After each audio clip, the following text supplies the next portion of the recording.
मित्रहो, जेव्हा श्रीमंती आणि प्रसिद्धी डोक्यामध्ये जाते तेव्हा इगो बाहेर यायला लागतो.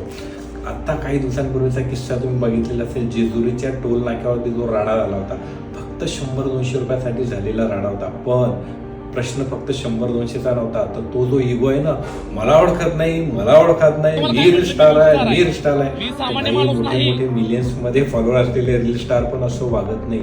पण हा जो इगो आहे ना, हा माणसाला नेहमी त्रास देतो मित्र.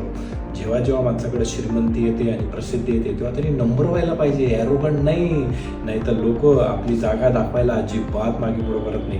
त्या एवढ्याशा इन्सिडेंटमुळं किती मोठ्या प्रमाणात ट्रोलिंग झालं त्या माणसाचं. त्याच्यामुळं जेव्हा केव्हा तुमच्याकडे श्रीमंती येईल तेव्हा शांततेत श्रीमंत व्हायचा, जास्त गडबड गुंडाळ करायचा नाही, इगो येऊ द्यायचा नाही, ॲरोगंट व्हायचं नाही. बाकी मला कमेंट करून नक्की सांगा, तो राडा खरंच योग्य होता का एका 100-200 रुपयासाठी? आणि तुम्ही अशी लोक बघितलेली आहेत का की जे थोडासा पैसा आला किंवा थोडीशी प्रसिद्धी मिळाली तरी ॲरोगंट सारखं वागायला लागतात? आणि हा रील त्यांना शेअर करा ज्यांच्याकडे प्रसिद्धी आल्यावरती ते असं वागायला लागतात किंवा ॲरोगंट होतात. बाकी तुमच्या इन्व्हेस्टमेंटसाठी मित्रांनो नक्की भेटा, कारण आपण हळूहळू शांततेत श्रीमंत होणार आहे, कुठल्याही प्रकारचा इगो न येऊ देता. थँक्यू.